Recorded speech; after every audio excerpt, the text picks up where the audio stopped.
আসসালামু আলাইকুম প্রিয় দর্শক, আশা করি আপনারা সবাই অনেক ভালো আছেন। আজকে রসুইর রেসিপিতে একটা রিকোয়েস্টের রেসিপি হবে। এই রেসিপিটার জন্য অনেক রিকোয়েস্ট এসেছে।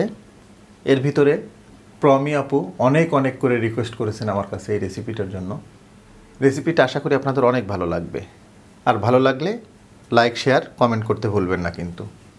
সেই সাথে যদি আপনি আমার চ্যানেলে নতুন হয়ে থাকেন তাহলে চ্যানেলটাকে সাবস্ক্রাইব করতে রিকোয়েস্ট করব।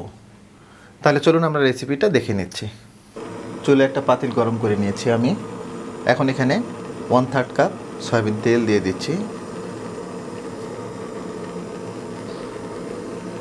ছোট্ট 3 টুকরা দারুচিনি দিয়ে দিচ্ছি। 5-6টা সাদা এলাচ, একটা কালো এলাচ, 5-6টা লবঙ্গ, 1 চা চামচ মতো কালো গোলমরিচ, একটা তেজপাতা দিয়ে দিচ্ছি। হালকা করে একটু ভেজে নিলাম। এখন এখানে 1.5 কাপ পেঁয়াজ কুচানো দিয়ে দিচ্ছি। পেঁয়াজগুলোকে হালকা একটু ব্রাউন করে আগে ভেজে নিব। পেঁয়াজগুলো জাস্ট কালারটা পরিবর্তন হওয়া পর্যন্ত আমি একটু ভেজে নিলাম। এখন এখানে দিয়ে দিচ্ছি 1 টেবিল চামচ রসুন বাটা, 1 টেবিল চামচ আদা বাটা। আদা এবং রসুন বাটাটাকেও ভেজে নিতে হবে যাতে করে এর থেকে কাঁচা গন্ধটা চলে যায়। আদা এবং রসুন বাটাটাকে একটু ভেজে নিলাম। দিয়ে দিচ্ছি 1 টেবিল চামচ হলুদের গুঁড়ো, 1 টেবিল চামচ শুকনো মরিচের গুঁড়ো, 1 চা চামচ ধনিয়ার গুঁড়া, 1 চা চামচ জিরার গুঁড়া।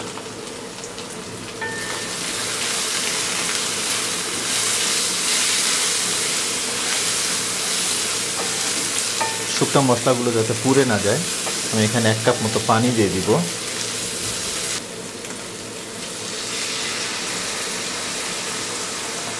এখন এখানে পরিমাণ মতো লবণ দিয়ে দিচ্ছি।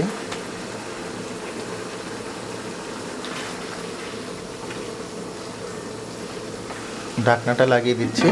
মিডিয়াম হিটে মশলাগুলোকে 3 থেকে 4 মিনিট আমরা কষিয়ে নেব। মিডিয়াম হিটে মশলাগুলোকে জাস্ট 3-4 মিনিট মতো আমি কষিয়ে নিলাম।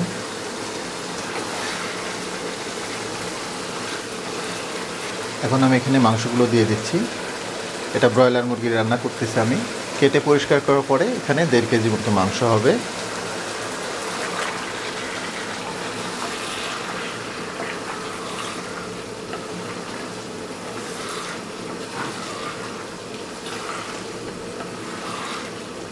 যেহেতু আমরা মুরগিটা আজকে আলু দিয়ে রান্না করব, তো আমি শুরুতে আলুটাও দিয়ে দিব।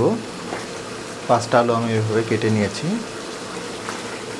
মনে প্রশ্ন থাকতে পারে যে আলু এবং মাংসটাকে আমি কেন একসাথে দিলাম। এটা লজিকটা হচ্ছে, যেহেতু ব্রয়লার মুরগি খুব দ্রুত সিদ্ধ হয়ে যাবে, আলুটা যদি আমরা পরে দিই তাহলে মাংসটা কিন্তু সিদ্ধ হয়ে যাবে, আলুটা সিদ্ধ হবে না। আপনারা যদি দেশি মুরগি রান্না করেন সেই ক্ষেত্রে আলুটা পরে দিতে পারবেন, বাট ব্রয়লার মুরগি রান্না করলে অবশ্যই আলু এবং মাংস একসাথে দেবেন।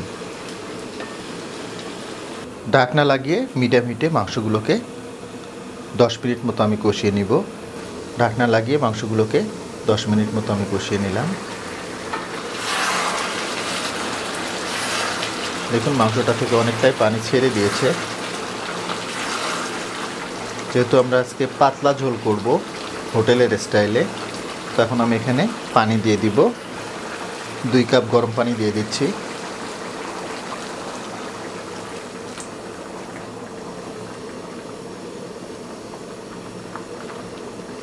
পাঁচ 6টা কাঁচামরিচ দিয়ে দিচ্ছি আমি। সেই সাথে দিয়ে দিচ্ছি 1/2 চা চামচ গরম মশলার গুঁড়ো,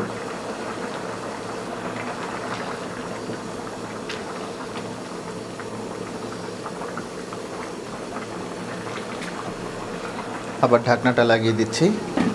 এই পর্যায়ে চুলার তাপটাকে মিডিয়াম এবং লোয়ের মাঝামাঝি রাখবো। আর এই অবস্থায় মাংসগুলোকে আর জাস্ট 15 মিনিট মতো আমি রান্না করে নেব। মিডিয়াম লো হিটে মাংসগুলোকে আমি 15 মিনিট রান্না করে নিলাম। দেখুন রান্নাটা আমাদের হয়ে গেছে। এরকম ঝোল থাকবে। তো আমি চুলার জালটাকে বন্ধ করে দিচ্ছি। রান্নাটা দেখে বুঝতেছেন এটা কতটা টেস্টফুল হবে। ইউজুয়ালি হোটেলে এই ধরনের রান্নাগুলো হয়ে থাকে। এই রান্নাটা কিন্তু আসলে মজার। যদি আলুগুলো দেখাই আপনাদের, আলুগুলো কত সুন্দরভাবে সিদ্ধ হয়ে গেছে। তো আশা করব রেসিপিটা আপনাদের অনেক ভালো লাগবে।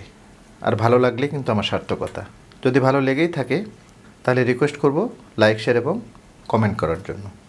আর আপনি আমার চ্যানেলে নতুন হয়ে থাকলে রিকোয়েস্ট করব আমার চ্যানেলটাকে সাবস্ক্রাইব করার জন্য। আর যারা আমাকে সাবস্ক্রাইব করে রেখেছেন তাদের কাছে আমি অনেক অনেক কৃতজ্ঞ। তো আজকে এই পর্যন্তই। আবার নতুন কোনো রেসিপি নিয়ে আপনাদের সামনে আসব। সে পর্যন্ত সবাই অনেক ভালো থাকবেন, সুস্থ থাকবেন, নিরাপদ থাকবেন। আল্লাহ হাফেজ।